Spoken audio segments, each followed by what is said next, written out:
un mandamiento de siempre. Cuando prendemos la televisión, cuando abrimos el periódico, cuando consultamos las noticias,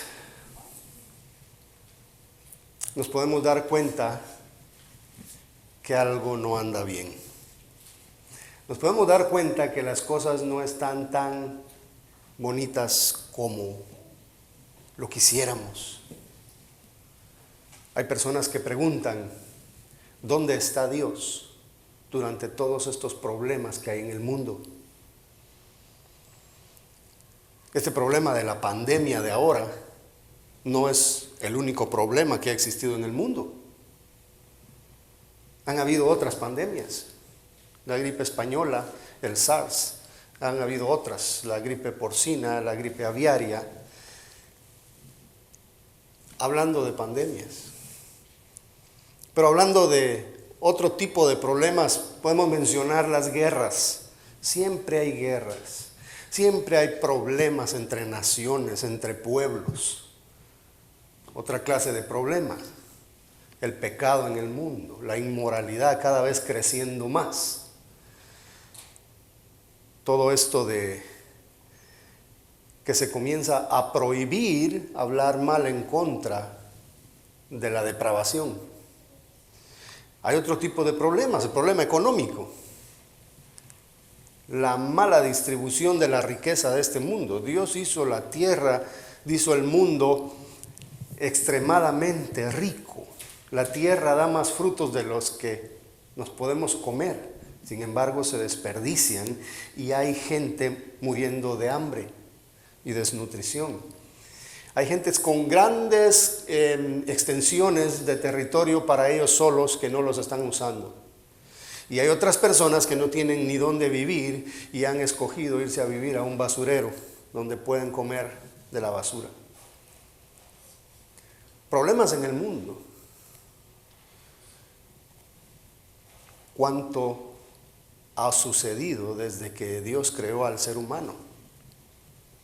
Desde el momento en que Adán y Eva pecaron, comenzaron los problemas en el hogar y Dios lo predijo,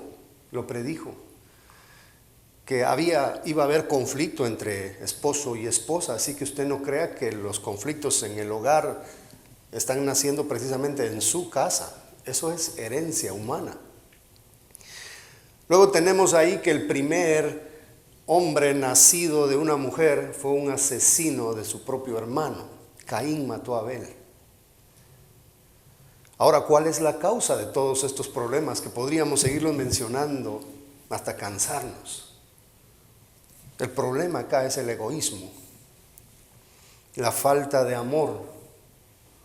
Un amor que Dios había planificado para el mundo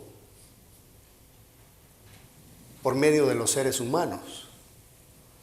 La falta de amor es la que provoca muchas cosas de las que están ocurriendo en este mundo. Si un presidente fuera una persona amorosa completamente, no permitiría que hubiera pobreza en su país, no permitiría la corrupción, la explotación. Si los grandes dirigentes políticos tuvieran amor por el prójimo, no ocasionarían guerra. Si los hombres realmente, los hombres que traicionan a sus esposas, las amaran, no las traicionarían. Si los hijos amaran a sus padres, no habría tanta desobediencia.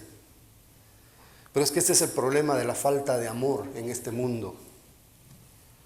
Y el apóstol Juan, escribiendo a las iglesias, les dice, ahí en 1 Juan 2, 7 y 11, que debemos practicar el amor.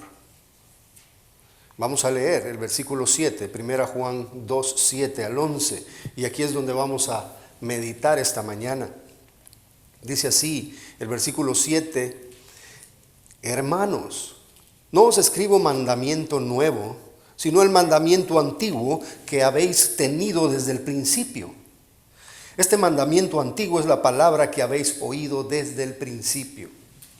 Versículo 8, sin embargo, Os escribo un mandamiento nuevo, que es el verdadero en él y en vosotros, porque las tinieblas van pasando y la luz verdadera ya alumbra. El que dice que está en la luz y aborrece a su hermano está todavía en tinieblas. El que ama a su hermano permanece en la luz y en él no hay tropiezo. Pero el que aborrece a su hermano está en tinieblas y anda en tinieblas y no sabe a dónde va, porque las tinieblas le han cegado los ojos. Vamos a orar.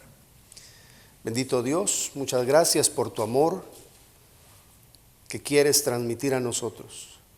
Gracias porque nos has dado tu espíritu para poder cumplir con este mandato.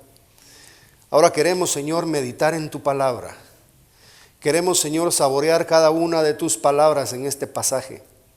Perdónanos, Señor, si nuestro corazón todavía no está totalmente abierto, pero te rogamos que tú nos dispongas para entender tu palabra.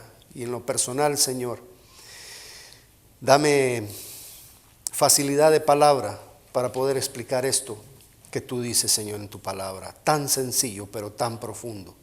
Bendice a mis hermanos, Señor.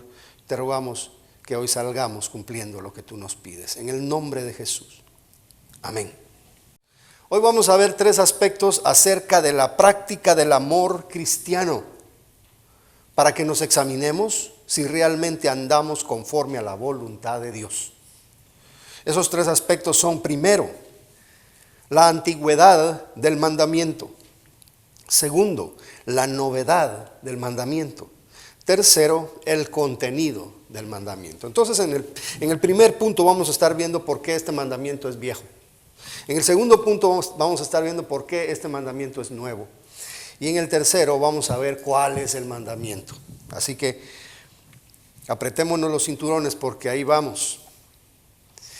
La tarea de Juan en esta carta o libro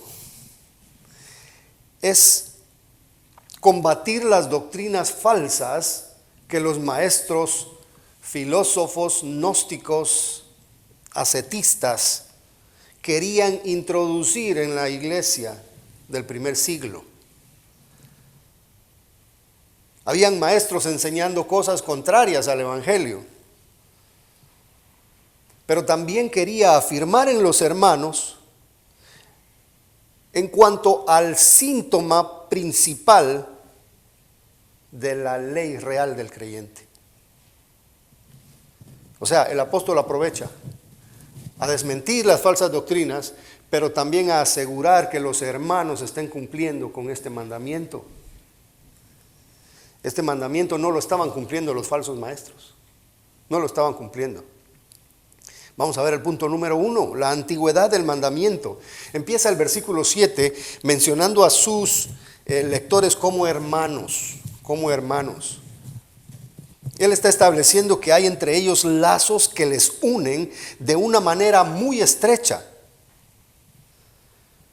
Ya les llamó hijitos con delicadeza en versículos anteriores para exhortarles a no pecar. Hoy les llama hermanos para ponerse como ejemplo del tema que empezará a tocar. Esto lo sabemos porque más adelante va a ser explícito en cuanto a este mandato, que es el amor entre los cristianos. Esta es una relación fraternal, por eso les dice hermanos. Hay algo más allá que solo una simple amistad.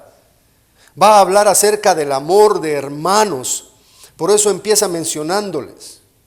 Hermanos, hermanos en Cristo, hijos de un mismo Padre, pertenecientes a la familia de Dios. Leí uno de estos memes que ponen en Facebook la otra vez, nuestro hermano predicador Steve Lawson decía: la persona que se casa con un incrédulo tiene como suegro al diablo. Si los nacidos de nuevo somos hijos de Dios, los que no creen en Dios, ¿hijos de quién son? Ahora, esto es la familia de Dios. Estos son los hermanos de Juan. Y extensivamente se refiere a todos nosotros. Somos realmente hermanos en Cristo. Y les va a aclarar algo que contradice totalmente lo que los maestros falsos estaban diciendo. No os escribo mandamiento nuevo. No es algo que se acaba de escuchar por primera vez. Los gnósticos, maestros de filosofía, maestros de los grandes pensadores, habían contagiado cierta forma de pensar, la que se consideraba muy elevada en aquellos tiempos.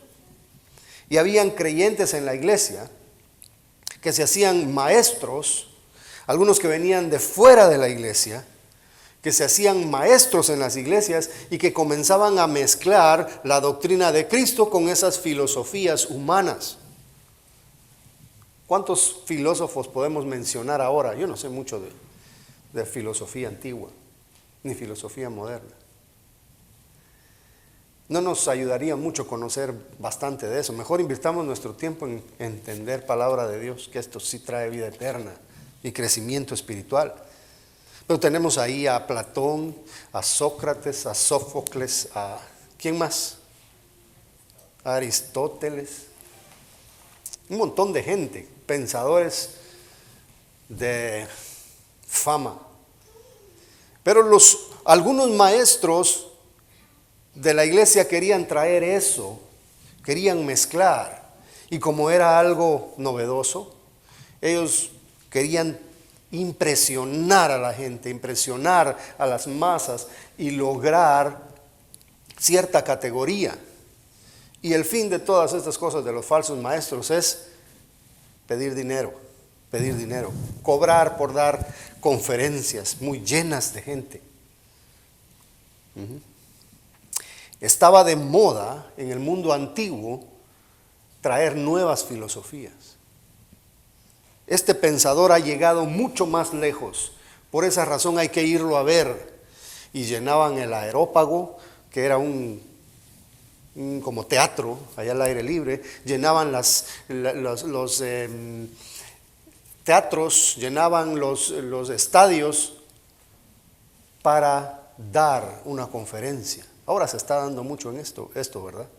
Muchas personas se han vuelto coach, se han vuelto gurús de la economía, de la salud, de cuántas cosas, cómo hacerse rico en un año. Esos son cursos que no sirven para nada, pero igual se los puedes vender a otros y hacer mucho dinero con eso. Eso estaba de moda en aquel tiempo. Hechos 17:17 nos menciona el caso. Pablo está en Atenas, que era la capital de los pensadores. Y ahí en Atenas se pone a enseñar en la sinagoga. Y lo que decía Pablo era interesante porque traía el evangelio. Y el evangelio no era muy conocido por aquel entonces en aquellos lugares. Traía un evangelio mezclado con la teología de los judíos, porque realmente el evangelio sale del Antiguo Testamento. Y entonces la gente le llamó y les dice: tú traes algo muy interesante, vente para acá. Y se lo llevaron para un teatro muy concurrido. ¿Por qué? Porque la gente se interesaba solo en oír y decir cosas nuevas. Nueva filosofía, nueva información, algo más elevado. Juan no venía a tratar de impresionar con cosas desconocidas, como los pensadores de la antigüedad. Juan venía a dar un mandamiento que ya se conocía desde el principio. Dice: es el mandamiento antiguo que habéis tenido desde el principio. El mandato a amarse los unos a los otros está desde el Antiguo Testamento. Levítico 19:18, Dios dice: no te vengarás, ni guardarás rencor a los hijos de tu pueblo, sino amarás a tu prójimo como a ti mismo, yo, Jehová. Ahí podemos ver el amor. Si nos vamos a los 10 mandamientos allá en Éxodo 23, la segunda parte de toda esa lista trata con el respeto y la consideración al prójimo, la propiedad privada, la vida.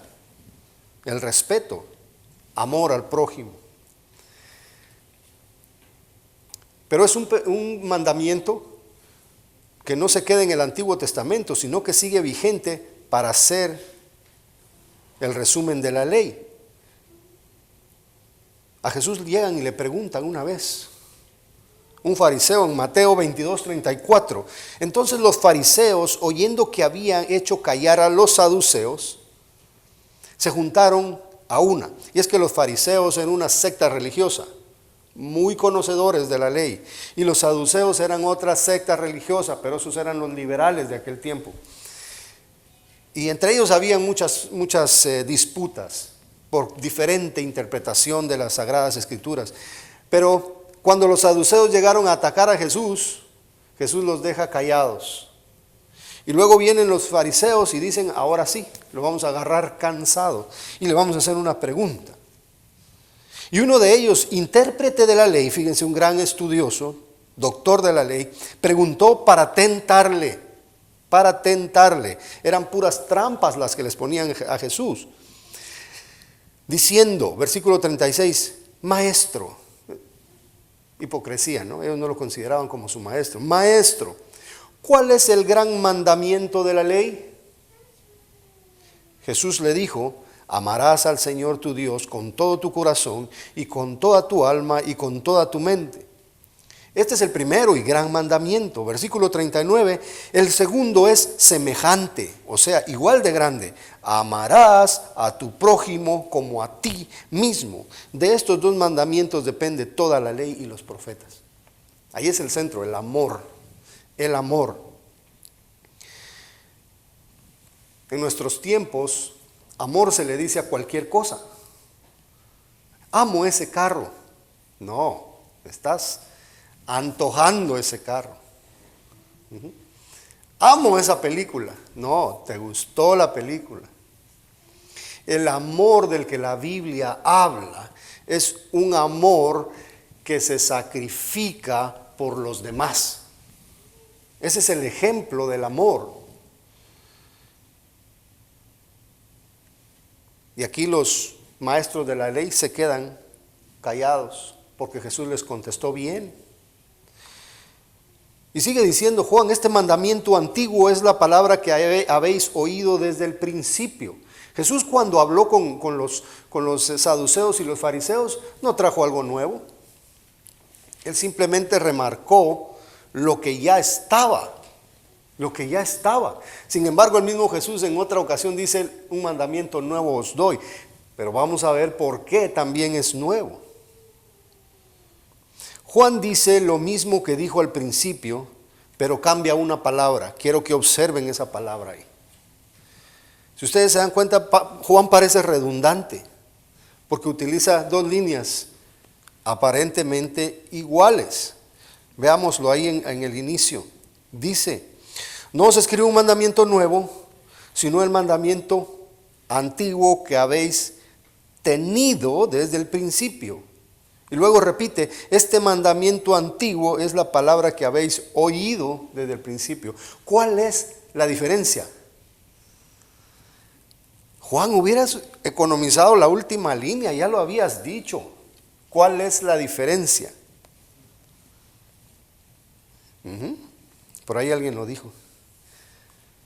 Juan dice lo mismo que dijo al principio, pero cambia una palabra. En la primera frase dijo el mandamiento que habéis tenido, tener, poseer. Y en la última frase dice el que habéis oído. Alguien más se lo dijo. Ahí puede referirse a que los que eran judíos en la congregación sabían que habían tenido ese mandamiento escrito en su propia ley. Esos eran los judíos. Ellos tuvieron el mandamiento durante siglos. Lo tuvieron, ahí tenían los pergaminos, tenían las tablas de la ley. Lo tuvieron. A ellos se les fue dada la ley. Todo el mundo no conocía la ley de Dios, solo Israel. Pero Juan, sabiendo que dentro de esa congregación no solamente habían judíos, sino que habían gentiles, o sea, gente no de raza judía, pero que ya tenían cierto tiempo escuchando lo que las escrituras del Antiguo Testamento decían. Recuérdense que para este tiempo es muy probable que todavía no hubieran decidido cuáles iban a ser los libros del Nuevo Testamento. Las cartas de Pablo, las cartas de Juan, los escritos de Lucas, Judas, Pedro, Santiago. Pero dice la última frase: habéis oído. Ese mandamiento escrito en su propia ley. Y los gentiles probablemente lo habían oído de los judíos.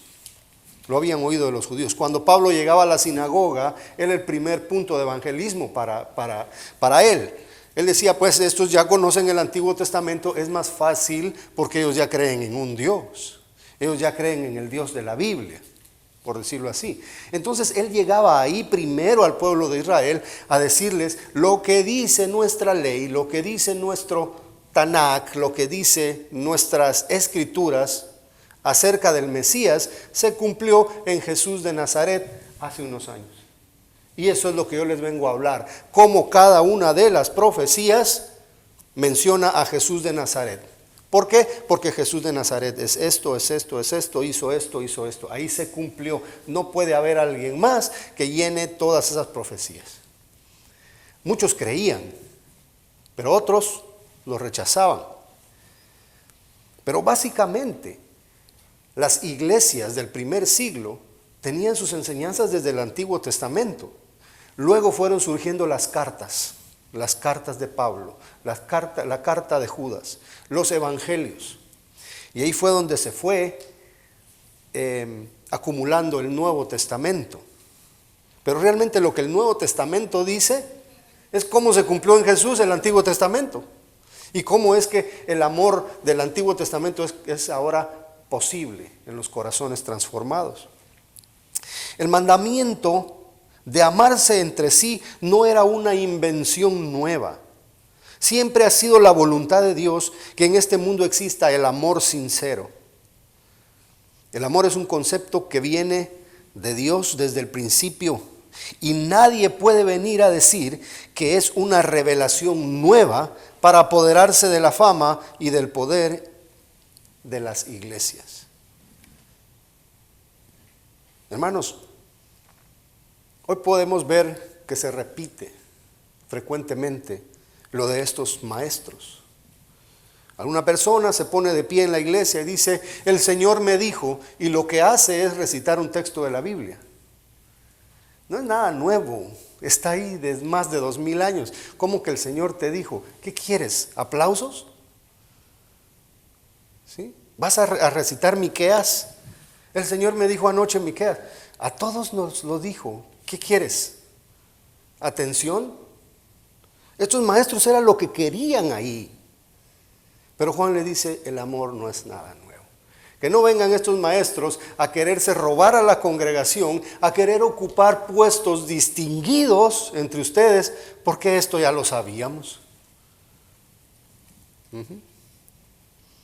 Punto número 2. Juan está limpiando la mente de sus hermanos.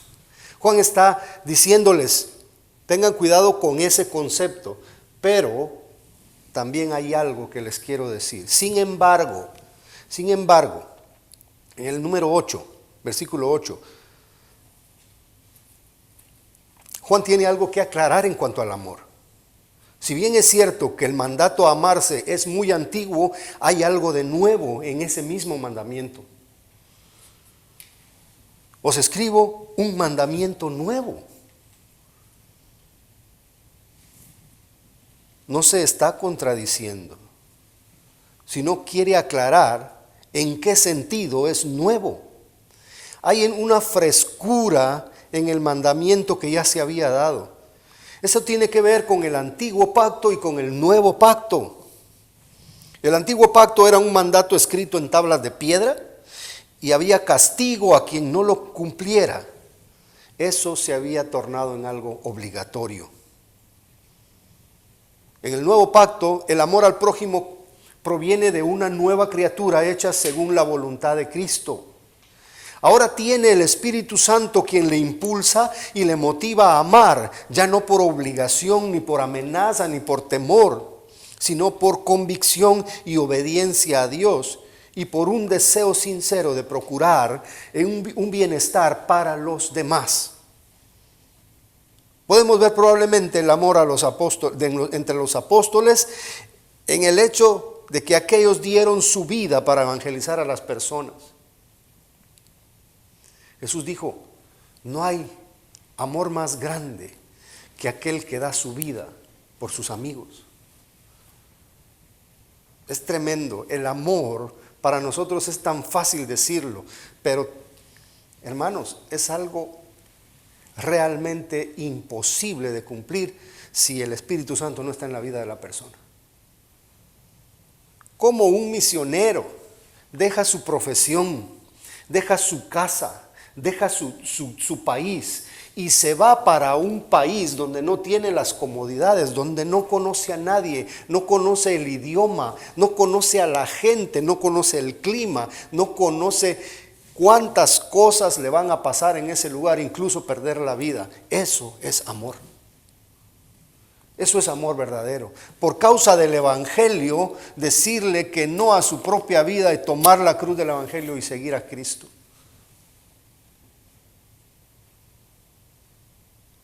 La novedad radica en que el creyente en Cristo tiene la capacidad de amar de verdad, puesto que Cristo vive en él y Cristo es la fuente del amor. Cristo es la manifestación viva del amor de Dios. Dios es amor. Lo que antes era cumplido por miedo al castigo por parte de la ley, ahora es cumplido con voluntad sana y sincera. Antes era imposible poner la otra mejilla cuando nos ofendían. Ahora es posible cuando el Espíritu Santo nos dice el amor todo lo perdona. Dice Juan en la siguiente frase, es verdadero en él y en vosotros. Aquí la palabra verdadero quizá para nuestra comprensión en este tiempo nos causa un poco de confusión porque no lo logramos ubicar. Hacerse verdadero quiere decir vivir en una persona. Quiere decir que lo tiene. Quiere decir que ya lo obtuvo. Él es Jesús y Él es Dios. ¿Sí? Cuando ustedes ven ahí ese pronombre, es verdadero en Él y en vosotros. El amor es un factor común entre Dios y los hombres. Ese amor se manifestó de la forma más grande y hermosa por sus escogidos en el sacrificio del Hijo por los pecadores. Esa es la forma en que Dios muestra su amor para con la gente. ¿Se da cuenta usted de lo grande del amor? De la grandeza, de lo magnífico que es el amor. Un Dios que tenía toda su gloria, que tenía millones de ángeles a su servicio, recibiendo adoración de la más grande y pura, se despoja de su gloria y se vuelve un ser humano para ir a morir en la cruz por culpa de los que le habían ofendido. Un ejemplo digno de copiar, ¿verdad? El amor es verdadero en Él y en vosotros. Y en vosotros. ¿Cómo es de que yo puedo copiar el amor de Dios? ¿Cómo es eso que si dentro de mi familia tenemos herencia de pleitistas? Si en mi familia siempre hay divisiones, mis tíos, mis tías, mis abuelos, mis cuñados, mis cuñadas, estos arman la guerra y hay chismes y hay peleas y discordias y yo pertenezco a esa familia. ¿Cómo yo puedo ahora ser como Dios para amar? Sin embargo, el apóstol dice, es verdadero en vosotros.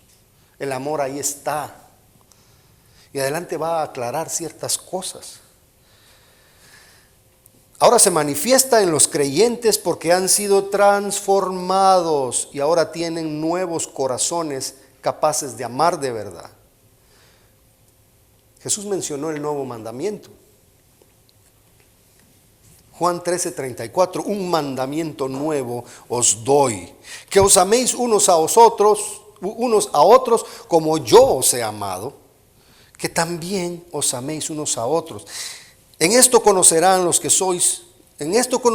todos que sois mis discípulos, si tuviereis amor los unos con los otros. Y Juan, que nos está escribiendo esta carta, escuchó lo que Jesús dijo en Juan 13:34, porque él también escribió ese libro. Juan estuvo presente y Juan vio el amor de Cristo. Y Juan vio cómo cuando ellos recibieron el Espíritu Santo, cuando ellos fueron transformados, esas peleas que habían entre ellos mismos, ese deseo de que cayera fuego del cielo porque no habían creído en Jesús, ese deseo de sentarme yo a la derecha y mi hermano a la izquierda, ese deseo de ser yo el primero en todo, se había acabado. Ahora, Juan es tan humilde que en el Evangelio ni siquiera menciona que él es el discípulo amado. Aquella humildad. No importa pasar desapercibido, pero él levanta al Hijo de Dios. Según Juan 13:34, la motivación de amar al prójimo ahora es la de ser identificados con Jesús ante el mundo. Santiago 2:8. Este mismo Santiago que estuvo a la par de Pedro, a la par de Juan, oyendo las palabras del Maestro, nos dice, si en verdad cumplís la ley real, es ese resumen de la ley, amor. Conforme a la Escritura, amarás a tu prójimo como a ti mismo, bien hacéis. Pero si hacéis acepción de personas, cometéis pecado y quedáis convictos por la ley como transgresores. Miren qué contraste. Hacemos el bien si amamos a la gente, pero somos convictos, somos culpables y no vamos a ocupar un lugar en el reino de Dios. Ahí está implícito. Somos transgresores. Ahora, el apóstol tiene otra frasecita ahí que dice, porque las tinieblas van pasando. Las tinieblas van pasando. Hay personas que deben saber que las tinieblas van pasando. ¿Qué quiere decir eso?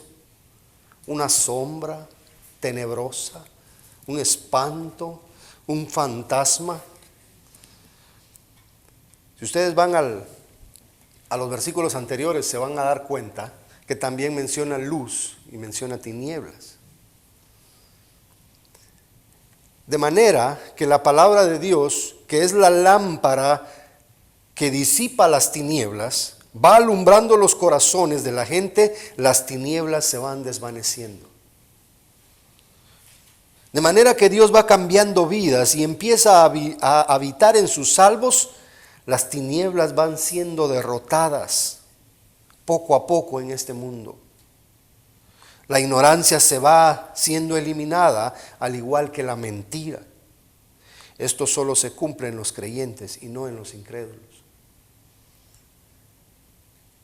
Dice, y la luz verdadera ya alumbra. Juan 1:1. Juan 1:1. ¿Qué dice? En el principio era el verbo. ¿Quién era el verbo? Jesús, ¿verdad? Y el verbo era con Dios. Y el verbo era Dios. Este era en el principio con Dios. Todas las cosas fueron por Él hechas. Y sin Él nada de lo que había sido hecho fue hecho. Miren el versículo 4. En Él estaba la vida. Y la vida era la luz de los hombres. La luz en las tinieblas resplandece y las tinieblas no prevalecieron contra ella. En otras palabras, el versículo 5 nos dice que cuando Jesús vino a este mundo, vino a morir y a salvar a los pecadores para que estas personas no siguieran perteneciendo al mundo de la oscuridad, al mundo del pecado, de la maldad, un mundo gobernado por el mismo Satanás y todos sus demonios. La luz, como ya lo dijimos en el primer sermón de este libro, de esta carta, la luz es figura de Dios. Dios se representa como luz. Cuando se le presentó a Moisés en la zarza ardiendo, era fuego, luz. Cuando se representó ante los israelitas cruzando por el desierto, había una luz, el Shekinah de Dios. En el templo, cuando Dios recibía el sacrificio anual, había una luz, la manifestación de la presencia de Dios. Cuando Jesús nació en Belén, se vio una luz que resplandeció allá en Belén. Esa luz que brilla en las tinieblas. Toda la humanidad sumida en oscuridad, sumida en las tinieblas del error, del pecado, de la maldad, de la mentira, recibió luz cuando Jesús murió por nosotros. Ahí fue sellada la salvación y los escogidos de Dios pueden ser transportados de un lugar oscuro hacia donde Dios les alumbra. Así que las tinieblas, cada vez que usted predica la palabra de Dios, cada vez que una persona abre su corazón a Dios, está recibiendo luz y las tinieblas se acabaron en esa vida. Esa persona comienza a recibir en su mente la comprensión de la verdad. Y dígame usted si cuando usted aceptó al Señor, esos primeros días no eran unos días de hambre de la palabra de Dios. Eran unos días de deseos de orar, deseos de estar congregados, deseos de aprender lo que Dios dice. Y eso debería seguir. Eso no debería ser nada nuevo para usted. Pero en algún momento, cuando usted recibe la palabra de Dios, cuando Dios toca su corazón, siente como que eso se renueva. Ese deseo ferviente que usted tenía cuando tenía ese primer amor. A la iglesia de Éfeso, allá en las escrituras del Apocalipsis, cuando Dios le dice, escribe al ángel de la iglesia de Éfeso, tú eres muy trabajador, le dice, tú eres una persona que ama la sana doctrina, pero has perdido tu primer amor. Ese amor inicial, esa emoción, esa pasión por Cristo, esa decisión a entregar todo lo que somos por Él, ¿es posible perderlo? Nos enfriamos. Y por eso Juan le dice a los hermanos, ya las tinieblas pasaron en ustedes, ya pasaron de ustedes, ya no las tienen, siéntanse alegres, estén fervientes siempre. ¿Han pasado las tinieblas lejos de ustedes ya, hermanos? Ya ese deseo de venganza, deseo de problemas que había antes, aquel odio, aquel rencor por los demás, ¿siguen ahí? No deberían en una persona verdaderamente nacida de nuevo. Y ahorita vamos a ir al punto número 3, el contenido del mandamiento. Juan ahora va a mencionar a qué se refiere ese mandamiento, y como ya lo hemos venido mencionando, este es el amor. Pero empieza mencionando el lado negativo del asunto. Y aquí seguramente en el versículo 9 se está refiriendo a los falsos profetas, a los falsos maestros. El que dice que está en luz, aquí hay alguien diciendo que está en luz. Aquí hay alguien diciendo que es salvo, que es cristiano, que es hijo de Dios, que está en comunión y pertenece al cuerpo de Cristo. Aquí hay alguien diciendo, yo soy un maestro de la palabra, pero aborrece a su hermano. Es una persona con una mala actitud en cuanto a otra persona. Le rechaza, le odia, le hace daño, le discrimina, le ve de menos, habla mal de él a sus espaldas, no le ayuda, le ignora. Juan dice a continuación cuál es la realidad de esta persona que dice estar en luz, pero que tiene esta actitud. Dice, está todavía en tinieblas. Está todavía en tinieblas. La luz de Cristo no le ha alumbrado. Dios no lo ha iluminado para que pueda ver la verdad. Es una persona mentirosa, como en el versículo 4. Es un autoengañado. ¿Cómo puede una persona desobedecer a Dios y decir que anda en la luz? Decir que está en comunión con Dios. A Juan no le cabe esto en la cabeza. Es una contradicción. Es una contradicción tremenda. Decir que yo pertenezco a Dios, que yo soy cristiano, que yo pertenezco a una iglesia, que soy miembro de ahí, que soy activo, pero si aborrezco y odio a mis hermanos. Juan 4:20. Si alguno dice, yo amo a Dios y aborrece a su hermano, es mentiroso.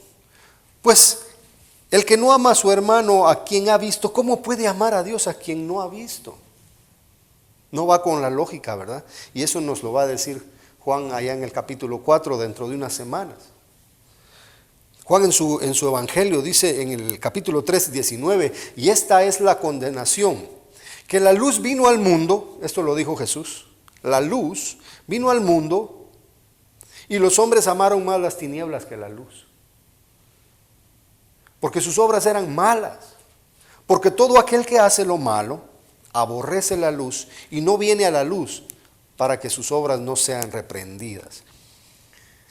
¿Por qué les menciono Juan 3:19? Porque aquellos maestros que le cambian a la Biblia, que le tuercen y que le meten cositas nuevas, ellos lo hacen porque la Biblia les ofende, porque la palabra de Dios les condena.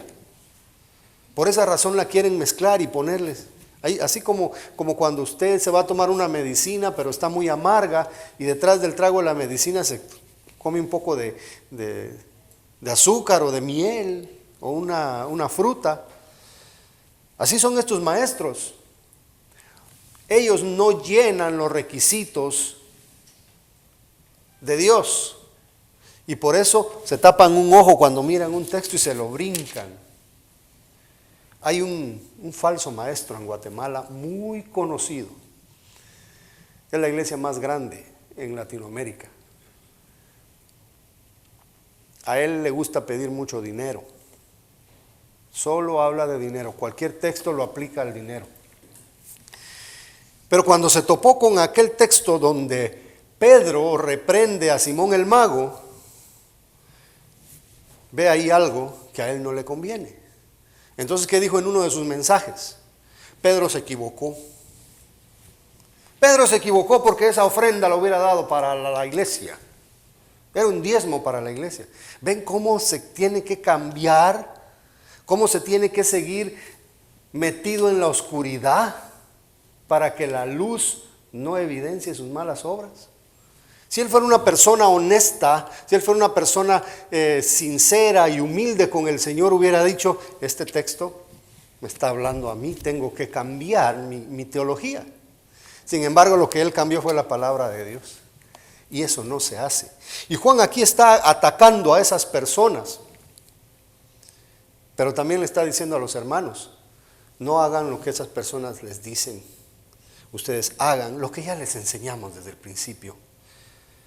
Que por cierto es viejo, pero que ustedes que ya vinieron aquí dentro del nuevo pacto, dentro de la ley regia, dentro de la ley del Espíritu, ya no la ley de las tablas de piedra, ustedes sí tienen la capacidad de amar. Ustedes sí tienen capacidad de amar, porque Cristo está en su corazón. Ahora en el versículo 10 se pasa para el lado positivo. Dice, el que ama a su hermano permanece en la luz. Está hablando de síntomas. Está hablando de síntomas. ¿Cuáles son los síntomas de una persona que tiene diabetes? ¿Cuáles son los síntomas? Tiene mucha sed, a veces anda muy débil, a veces el azúcar se le sube mucho, sus niveles están arriba, se tiene que estar testeando. Si el doctor le encuentra a usted todos esos síntomas, usted va a tener esta enfermedad. Pero aquí el doctor de doctores, el Señor dice, el síntoma de que usted está en la luz es de que usted ama a sus hermanos. Punto. Ahí se queda. Dice, y en él no hay tropiezo. O sea, si yo amo a mi hermano, yo no lo voy a hacer tropezar. Yo no le voy a enseñar falsa doctrina. Yo no le voy a enseñar a rebelarse con la palabra de Dios para mi conveniencia.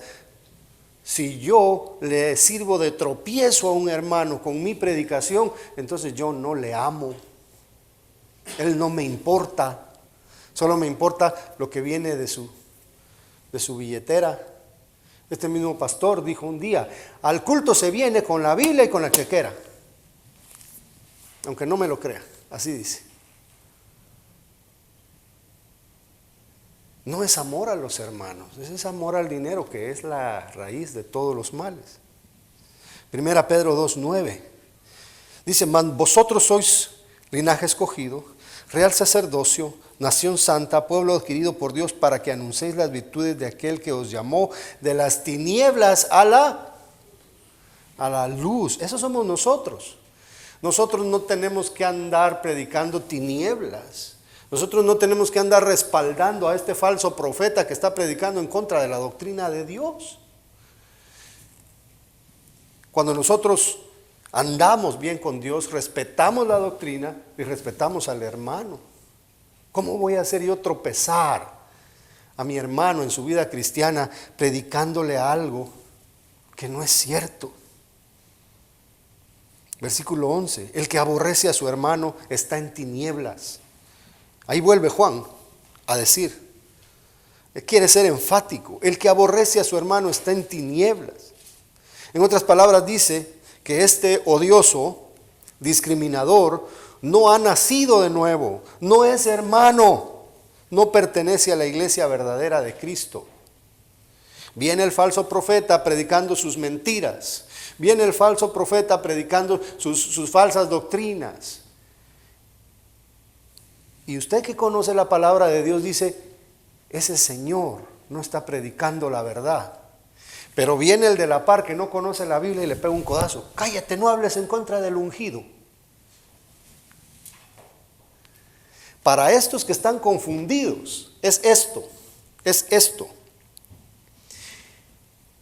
Si este hermano está haciendo tropezar a los demás predicándoles falsa doctrina, este no es ningún ungido. Este no es nada de Dios. Este no viene de parte de Dios, aunque hable muy bonito, aunque se mueva muy cool, aunque se vea muy a la moda. No es de parte de Dios. Anda en tinieblas. No le diga hermano. Más adelante Juan va a ser bastante drástico cuando dice, sacúdanse, no se contaminen ni con la ropa de ellos, ¿verdad? No les digan ni hola, ¿cómo estás? No los dejen pasar a su casa y díganles bienvenidos para que me prediques falsa doctrina. Y usted se puede ganar algunos enemigos por ahí. Cuando usted se levanta con la verdad, le van a decir fariseo, le van a decir cuadrado, le van a decir actualízate, no hablas en contra del pastor. ¿Cómo que no? Si usted tiene la palabra de Dios, si usted ha interpretado bien la Biblia, ¿a quién va a agradar usted? ¿A Dios o a los hombres? ¿A qué lo llamó Dios a usted? ¿A vivir para Él o a vivir para la gente que tuerce la Biblia? Dice que está en tinieblas esa persona y anda en tinieblas. No solo su condición ya es esa, sino que practica lo que pertenece a las tinieblas. Está pecando, está viviendo una vida desordenada, una vida de mentiras, una vida de ambición, una vida de orgullo. Y ahí anda, y está caminando, y va avanzando, y no sabe a dónde va.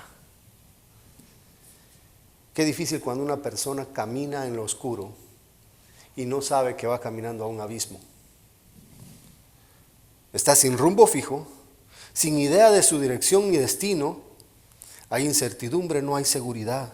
Va a un lugar que ignora, va a la perdición del infierno y no lo sabe. Él cree que va al cielo, pero nunca va a llegar. Por esa razón, Mateo 7, Señor, Señor, y Cristo, no os conozco. En tu nombre echamos fuera demonios, en tu nombre hicimos, hicimos. Hacedores de maldad son ustedes. No los conozco. Dice que las tinieblas le han cegado los ojos. ¿Qué quiere decir eso? Es una ceguera de nacimiento. Es una ceguera de nacimiento. Es ciego espiritual. Es incapaz de distinguir la verdad puesto que no puede ver. No tiene la capacidad de mirar su error, ya que está impedido, porque está muerto espiritualmente. Juan 9:35, para terminar. Jesús sana a un ciego. Jesús sana a un ciego. Y el ciego es interrogado por los fariseos. Te sanó un hombre pecador, porque te sanó en un día que no tiene que hacerlo. Entonces el ciego dice, pecador o no, yo no sé, lo único que sé es que yo era ciego y ahora miro. ¿Puede un pecador hacer ese milagro? Y aquellos lobos rapaces, fariseos, le dicen,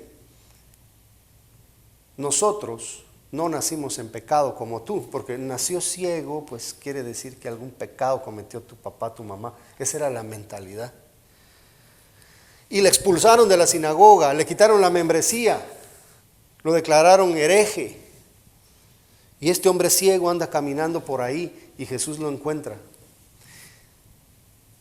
Jesús, Juan 9:35, oyó que le habían expulsado y hallándole le dijo, ¿crees tú en el Hijo de Dios? Porque este hombre había recibido la vista material. Ahora va a recibir la vista espiritual. Fíjense. Respondiendo él le dijo, ¿quién es, Señor, para que crea en él? Jesús le dijo, pues ya le has visto. Ya le has visto. Miren cómo habla el Señor ahí. Le has visto. Se lo está diciendo a alguien que era ciego. Ya le has visto. Y el que habla contigo, él es. Y él dijo, creo, Señor. ¿Y qué? Le adoró. Le adoró. En ese momento, él recibió la vista espiritual. Porque nadie llama a Jesús Señor ni le adora si sigue muerto en delitos y pecados con los ojos cerrados. Dijo Jesús entonces, para juicio he venido yo a este mundo, para que los que no ven, vean. ¿Sí? Está hablando ahí de las personas que han nacido en oscuridad, en muerte espiritual, y ahora Él les va a dar vida espiritual. Y los que ven sean cegados, pero los que ven a su modo, los que no se creen ciegos, los que se creen que saben mucho, ellos van a ser cegados. Y eso lo podemos ampliar bastante. Entonces algunos de los fariseos que estaban con él, al oír esto le dijeron, ¿acaso nosotros somos ciegos también? Se querían justificar. Pero Jesús juega ahí con el concepto, ceguera espiritual o ceguera física. Y Jesús les respondió, si fueres ciegos, o sea, ciegos espirituales como ciegos materiales como que yo le di la vista, entonces no tendrías pecado. O sea, este hombre al que yo le devolví la vista ya no tiene pecado porque acaba de ser perdonado. Mas ahora porque decís, vemos, vuestros pecados permanecen. Estas personas eran maestros de la ley también, pero vivían en oscuridad. Ellos no miraban, eran ciegos espirituales, pero vivían creyendo que sí podían ver y que sí sabían. Y esa persona que no se humilla delante de Jesús reconociendo su pecado, su ceguera, es la persona que a Jesús no la mira ni de cerca. ¿Ama usted como Cristo le amó? ¿Lo está intentando? ¿A cuántos amó esta semana usted? ¿A cuántos le entregó un tiempo para demostrarles amor? ¿A cuántos le dio ayuda, aliento, alimento, servicio? ¿No será que aún estamos en oscuridad? Porque no damos buenos frutos de amor para con los demás. ¿Estamos dando frutos de amor? Contésteselo a sí mismo.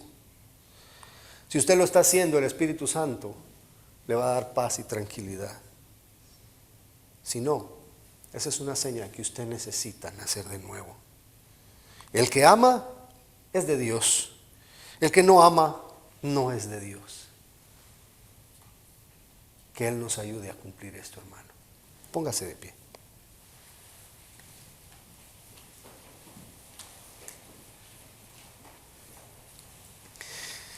Bendito Dios, muchas gracias por tus palabras, porque son luz a nuestra vida, porque son alimento a nuestro espíritu.